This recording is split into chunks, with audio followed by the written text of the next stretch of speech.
And then I went downstairs to the garage to go get something, and I hear my husband hollering for me upstairs, something's wrong, something's wrong. So I run upstairs, and she is sitting there at 11 months old, just rubbing her eyes profusely. Her face is red. It starts swelling.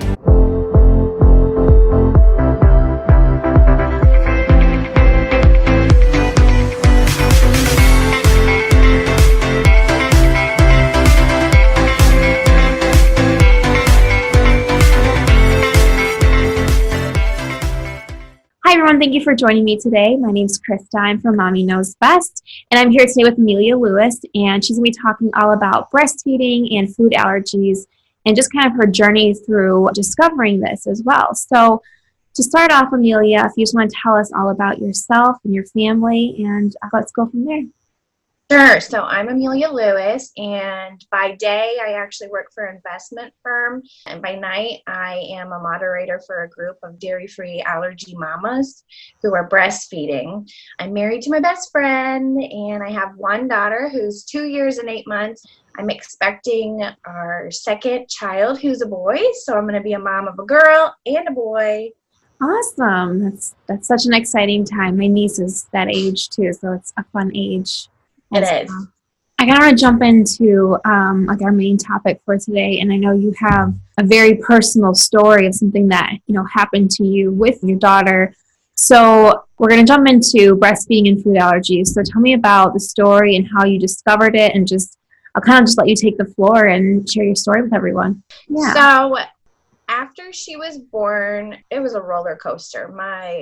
Everything surrounding my first time child mother experience was literally just a roller coaster, and I constantly questioned myself, and were things normal? So once she was delivered, I actually had a great delivery. Sadly, the most anxiety fueled thing that people worry about is the delivery itself and the pain, and I had an epidural, and for moms who can deliver without that, you're my heroes. But the delivery itself was really the easiest part of my whole experience. And then after that, about, I'd say, a week and a half or 2 weeks, my daughter was diagnosed with what was termed colic.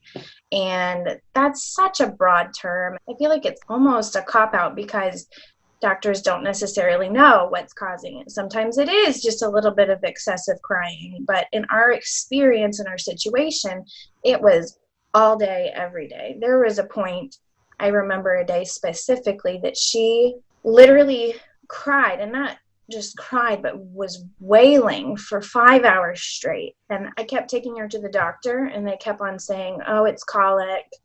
So then she started having symptoms of, she always had red cheeks, and she was arching her back, pulling her knees up, squirming, just in noticeable pain. And I can only explain the fact that because this was my child, I knew something was not right. It wasn't just colic, and it was more serious than that, but I just kept getting dismissed. And she had normal weight gain and normal diaper output, and everything on that front seemed to be normal. So I just kept getting dismissed.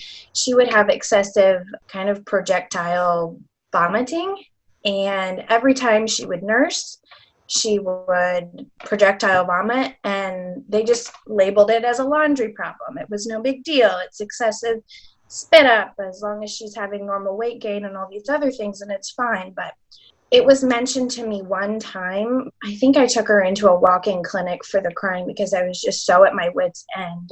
Someone suggested, oh, you could try going dairy-free, and they gave me no knowledge or insight into what that meant. So here I am, like, oh, okay, I can do that. I just won't drink milk on my cereal today, or I won't eat that bowl of ice cream, or I'll get Lactaid instead, which Lactaid is lactose-free. It's not dairy-free, but I just had no understanding of what being dairy-free meant. So I thought I gave it a good try, and it didn't work, rightfully so, because I wasn't doing it correctly. So it progressed, and eventually the colic, the long-term crying, remedied at about I want to say about 4 months.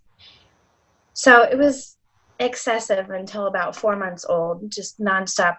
So in the middle of that, I was having a lot of postpartum depression and anxiety just because of my experience, but that's kind of separate. And at 11 months old, I gave her a few bites of Cheerios and milk that I was eating, which at that time, they say not to introduce cow's milk until 12 months, but there's no magic thing that happens right at 12 months. So at 11 months and 2 weeks old, I didn't consider that it would be an excessive risk, and I gave it to her. And then I went downstairs to the garage to go get something, and I hear my husband hollering for me upstairs, something's wrong, something's wrong. And so I run upstairs, and she is sitting there at 11 months old, just rubbing her eyes profusely. Her face is red. It starts swelling. And I don't know if you've seen the movie Hitch with Will Smith, when they're taking that cooking class, and he starts pulling on his ear and clearing his throat, and the woman, I don't know what her name is in the show, says, "Oh my gosh, you're having an allergic reaction." I don't know why. That movie has been out far longer than my daughter is old, but for some reason that just really, I know it's an exaggeration of Hollywood, like I said, but something about it just clicked. And that was the one thing that I told my husband, "Oh my gosh, she's having an allergic reaction." And we live, I think about, at the time it was a couple miles from the hospital, and we had her loaded up. As we were driving there, her face was just swelling. And so was definitely a noticeable allergic reaction. And I'm sitting here thinking, are we going to make it to the hospital? We're only a few minutes away. I hear her start clearing her throat in the car. And we get to the ER, and I don't know if you've ever had an ER experience, but they're not always the most quick as you would think, as Hollywood and things lead you to believe that an ER should be. And so we just kind of waited, and the doctor didn't know. They told me she had just had some kind of ear infection or something a few weeks before and had finished a round of antibiotics. Probably she had completed that about 10 days prior, and he was not ready to commit to the idea that it could have been an allergic reaction to a food that she had consumed. And he wasn't helpful in that sense. But again, my mother instinct just told me that I knew exactly that's what it was. And so then when we got home, it just kind of all made sense to me. If it was something that I had been consuming in my breast milk this entire time, that would make sense. Why for the spitting, why the colic, why the gastric discomfort, why all of these things. And I took that information to my pediatrician, who, again, no big deal. They didn't know, which I understand. They can't say with certainty without proper testing and things, and they don't want to give you a diagnosis that's going to change your life if it's not necessary. So I understand it on that front, but I just needed more help than what I ended up getting. And so later after that, I didn't know what else to do because they were saying keep your diet the same. And so she eventually had a couple bites of Alfredo sauce and macaroni on 2 separate occasions, and she immediately started developing hives. Like I just touched it. I gave her a bite with my fingertip of Alfredo sauce, and she just immediately started developing hives. And from then on out, I knew that we needed to get more of a formal medical opinion that was experienced in allergies and stuff. So we did, and we had skin prick testing done. And had I known better, I would have and should have asked for blood testing also, but that wasn't what this particular allergist practiced, which now I know much better. But so the skin prick testing actually did show food allergies for dairy, and egg came up too. And as soon as I got that kind of confirmation, we cut everything out that day. For my diet, because I was breastfeeding her, for hers, everything going forth, it was like I was kind of relieved to finally have a diagnosis. I guess that sounds awful to want that for your kid, but when you're just so desperate and you don't know what's going on and no one's giving you answers, the answer is just, no matter what it is, so that you can treat it, is just such a blessing. That's kind of what it was for us. Wow, yeah, I can only imagine how scary something like that would be, just not knowing and seeing your baby in pain. So I'm sure it was such a relief to find out, like, okay, there's something that I can do now. Right, exactly. Yeah. So then, from knowing that, so how has her diet changed, and how do you check to make sure everything you're eating actually doesn't have dairy in it? What's one of the steps you take to make sure nothing like sneaks in there, or make sure she's getting what she needs? So at that time, I am kind of like an all or nothing person. I don't know if that's type A or type B, but when I commit myself to something, that's it. There's no turning back. And I think there's a lot of people who are in denial for these kinds of things, but for me, that just wasn't what I needed to do. So I'm not sure how I found the Facebook group. I think I was just searching online. And I don't know if you know the revelation that is social media, obviously, and Facebook and all the groups. But I found this one, Dairy-Free Diet Breastfeeding, that I joined, and the admins and moderators on the page were just so knowledgeable. I mean, you go in and they just lay it all out for you. So after a couple months of reading all of the stories and struggles of other moms, I just kind of dove into it. So what that looks like is you have to read every label. With someone with an IgE-mediated food allergy, which is what my daughter's was, you put her at life-threatening risk to even consume the smallest amount of it. I mean, I said I took my pinky and put Alfredo sauce. Like, that is how much it took for her at the time to react. It was potentially fatal to have any amount of dairy. And yeah, it was super scary to think about. If I miss something, then I'm putting her at grave risk. So that looks like reading every single label every time.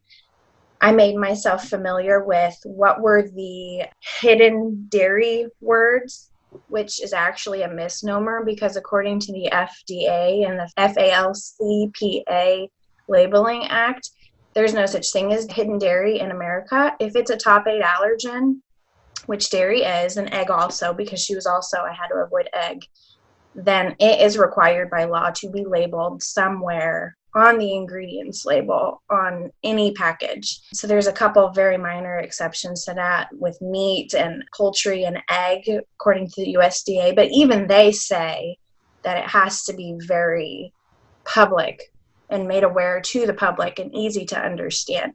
So even though there's tricky words like whey, casein, lactose, things like that that mean dairy, it either has to be in a contained statement disclosure at the very bottom of the label, or in plain English inside the ingredients within the nutrition information. So as long as you know how to read a label and you're comfortable, it's pretty manageable.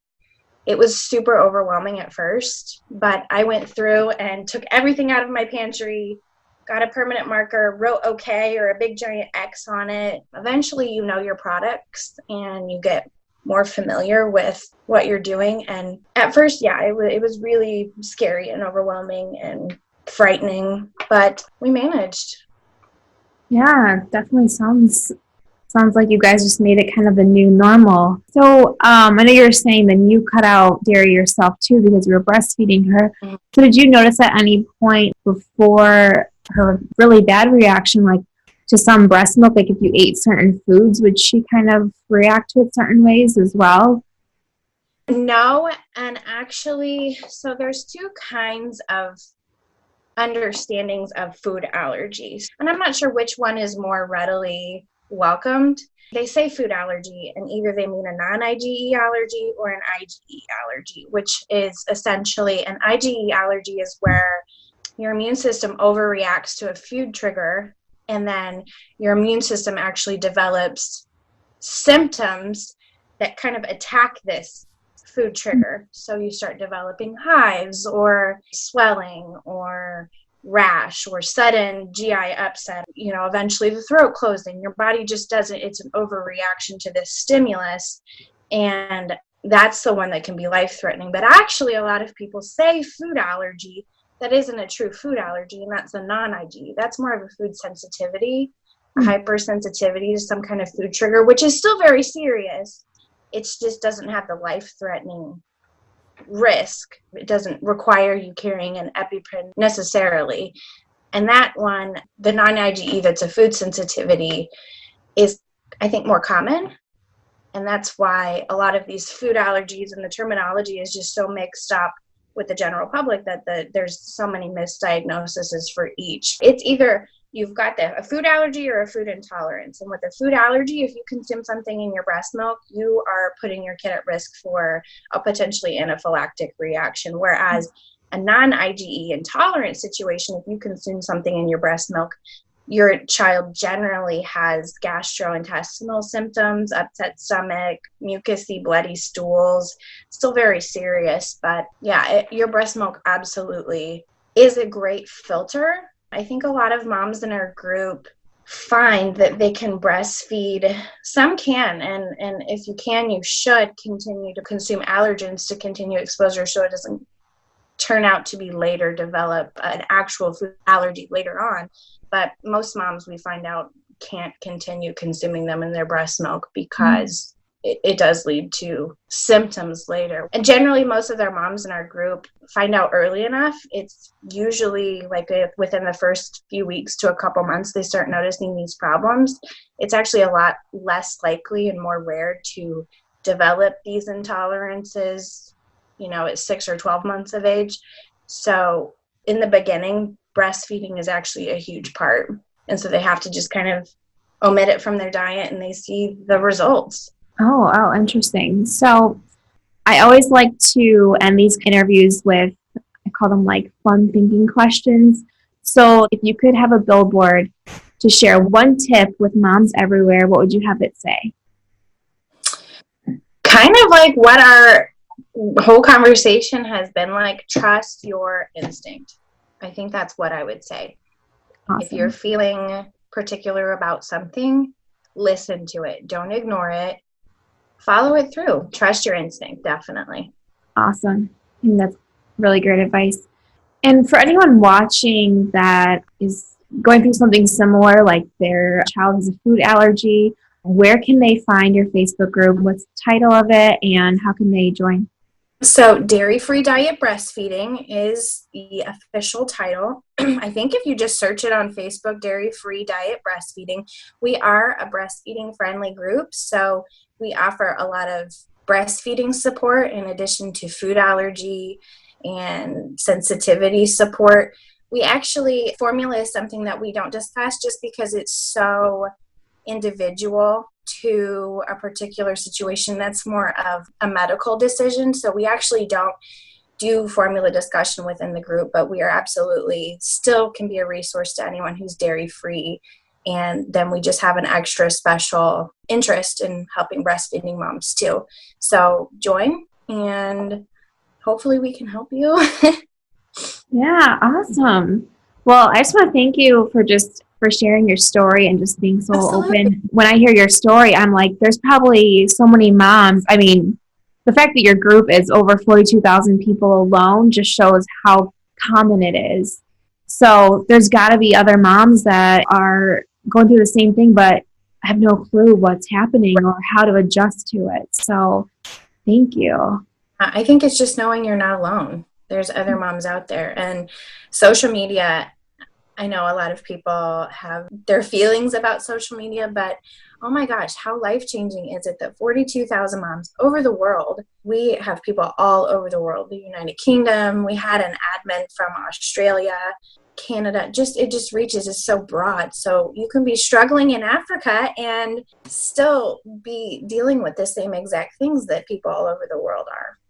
Awesome. Well, thank you again so much for being here and talking with us. You're welcome. Thanks for having me.